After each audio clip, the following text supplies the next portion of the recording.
All right, welcome back. It's New Age Ja, and Libra season is just about done. And honestly, I'm exhausted. I'm sure that we're all fucking exhausted because Libra does not know how to stop. It's a constant checks and balances system. And even if we're not checking and balancing our system, we're constantly trying to figure out our balance with the other. Where do we fit? How can I keep this calm? How can I not go overboard? How do I stay cool? How do I stay rational? How do I stay logical? How do I not lose my cool? How do I handle this person that is losing their cool? How do I handle this heated situation? How do I come out fair, balanced, refined? And that is extremely exhausting, constantly having to rebalance yourself with the other. Unless you learn to fully automize or autonomize, where you're simply balancing the light and dark forces within you. Again, this is exhaustion, as we just want to be freely ourselves, like Aries says.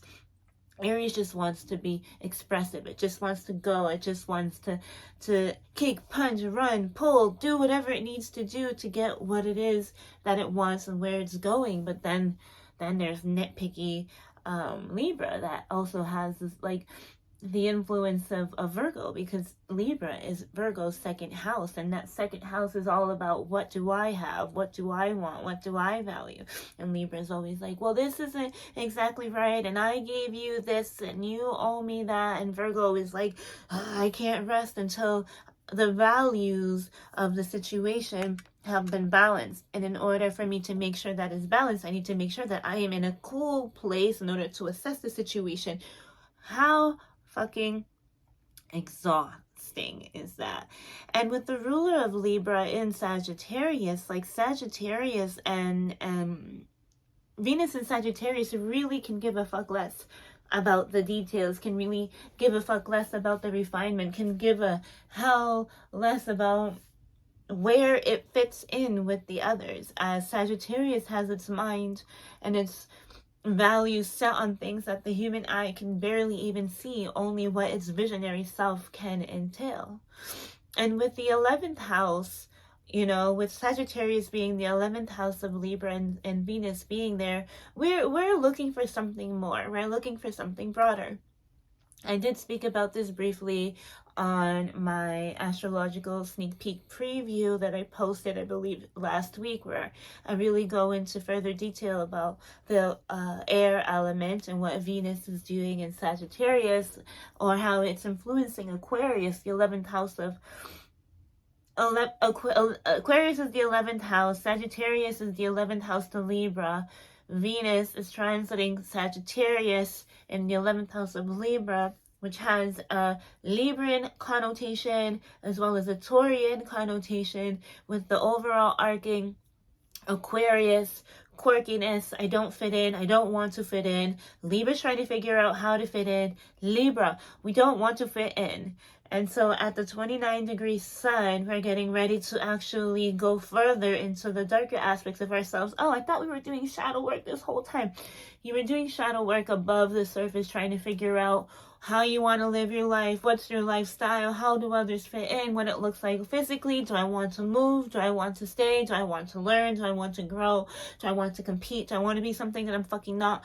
I don't want to do any of those things. And so Scorpio will soon eradicate the falsity, will soon eradicate the blank fucking stares. Well, unless, Scorpio will stare down a motherfucker. If you can just don't even look at a fucking Scorpio, because Scorpio season is set to decimate all of those superficial qualities that have gotten you to this point.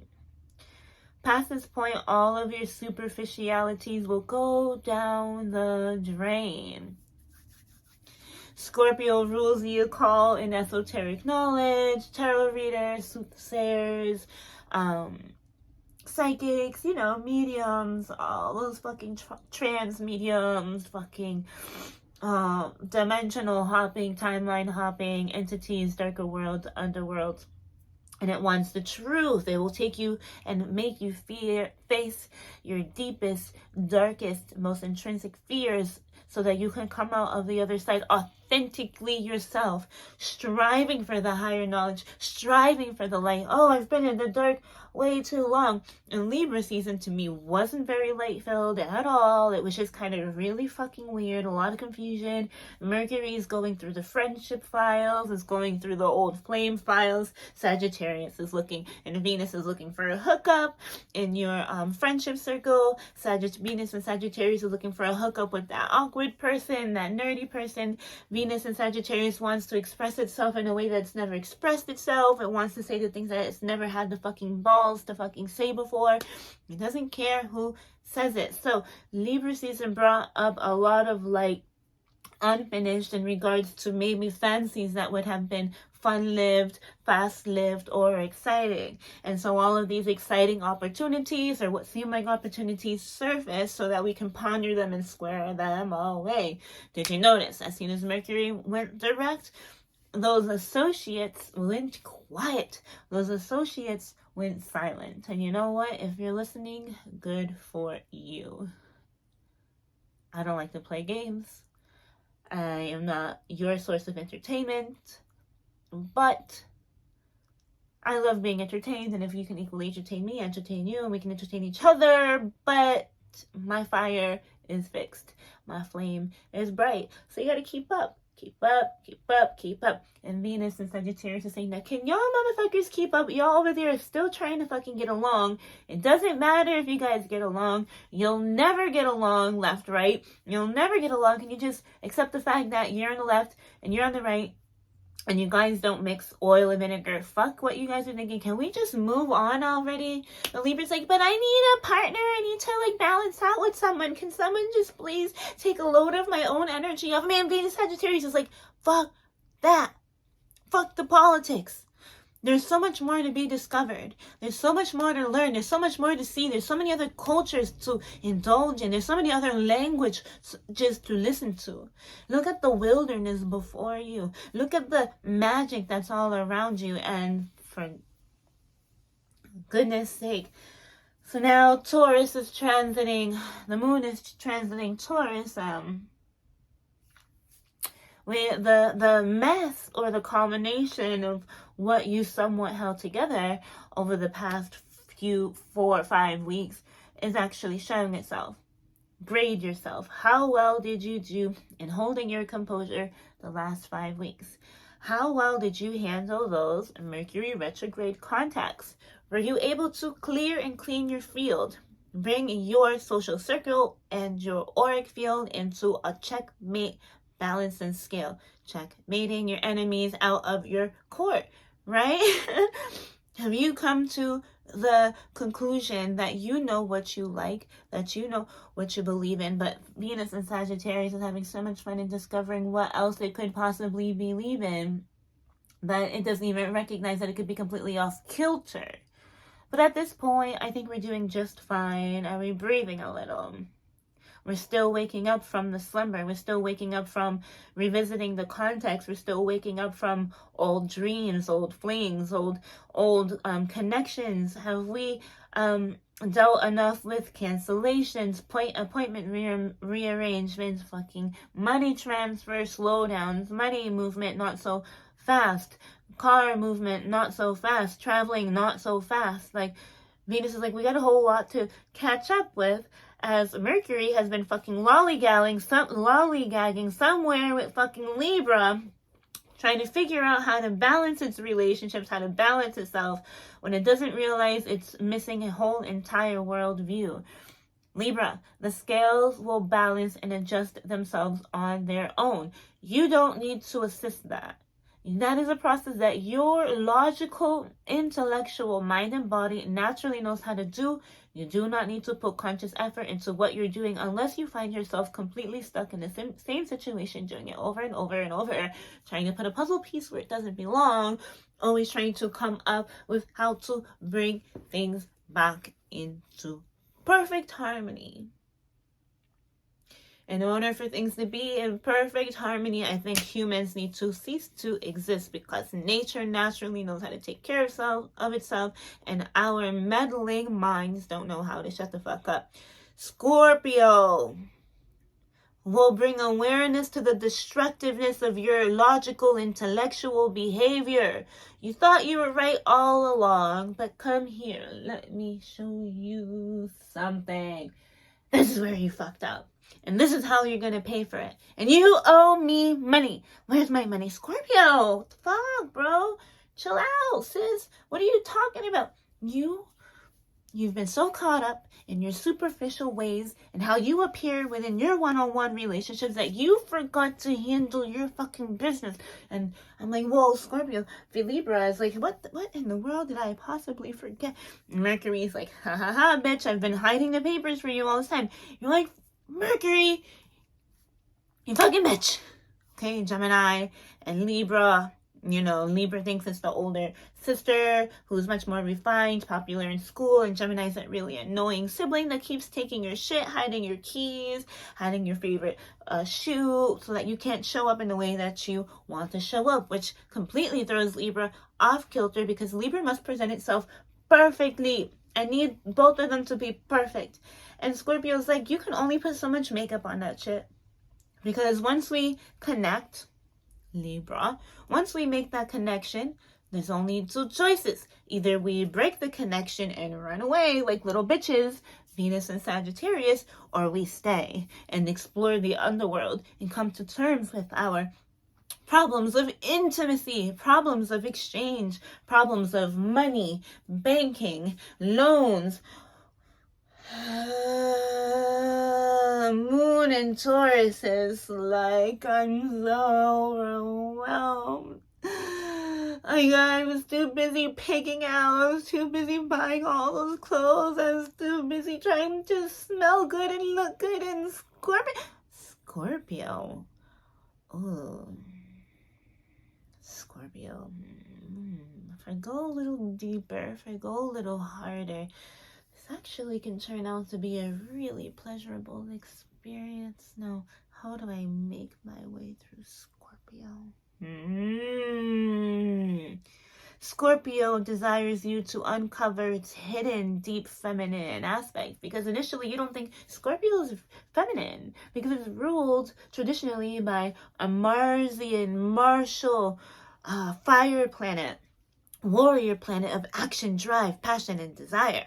The moon is exalted in Taurus and is taking a look at Libra, sign soon to go into Scorpio, and it's like, oh, I might just get what I've been waiting for. Have you been patient? Have you remained patient? Have you balanced your light and dark sides, or have you just tried to figure out where you fit in with the other? Because if your priorities weren't straight, you won't exactly know how to uncover the gold that will soon show itself to you. But first, let me ask you, could you walk down the street naked without any shame? Shame, shame, shame, because Scorpio is going to ask you to show me everything. The gladiator came to the temple and did a little dance for me. Scorpio requires that you do a little dance for it. It needs to see how you can sensually persuade it. And Taurus moon is like, bitch, do you not know I'm sensuality? Do you not know I can fucking break your back? And Scorpio's like, yeah, okay, bitch, if I even fucking let you touch me. Taurus is like, oh, you'll let me touch you, honey. And Scorpio's like, yeah, nah, I don't work like that. Let me see a little dance for me, hunty. Do that walk of shame, shame, shame. Purification through the need to balance. Shame, shame, shame. Purification through your darkest acts of shame, shame. Scorpio will uncover the deepest, darkest truth and knock the head off of whoever's been in authentic. I can't wait. Because Libra's so fucking superficial sometimes. Motherfuckers can't see that weird ass Venus bullshit ain't all it's cracked up to be. And Taurus is like, yeah, I know. Venus really loves it here. And it's like, wait a minute. Libra likes aesthetic value and loves to get caught up in the superficialities of life. But no. Not once we get into Scorpio. All right, Scorpio season. Libra will be transiting the last tail ends. This is like probably saying, get the booty calls in that you want before Mars goes into Scorpio, because this is where things begin to get messy. This is where soul contracts and karmic connections come into play. Sun goes into Scorpio, Mars goes into Scorpio, and now it's all fair game. All is fair in love and war. And I want to see how obsessed you are with me. How deep can it get? What's your favorite kink? Can I please that? And Taurus is thinking about all the ways it could be so sensually pleasing to not only itself, but the other. Going deeper and darker. Ensuing healing to the emotional, physical self. Deeper and darker, let me get you some medicine. Deeper and darker, let me get you some medicine. It will hurt a little. It's like putting a hot sword and burning a wound. Ah! But it has to burn a little bit. So after Scorpio season, our wounds will be burnt to a crisp. But we'll for sure have markings of a victory almost lost and never gained. But for now, eat well, enjoy yourself, cuddle, figure out who it is that you truly want to seduce and how you want to seduce them. It's a tricky game around here. It's a tricky game around here. And Taurus Moon, eventually you'll have to go a little deeper. So enjoy your 29-degree Libra sun so that you can remain as superficial or as flamboyant as you want to be, because Scorpio will not deal with that, trust me. And so that is pretty much your energy for today and the next couple of days, if you will. Time is extensionless. So take it how you want it. However do you want it? However do you need it? Tell me how you want it. Tell me how you need it. Something like that. So I'll talk to you later. Talk to you soon, and later.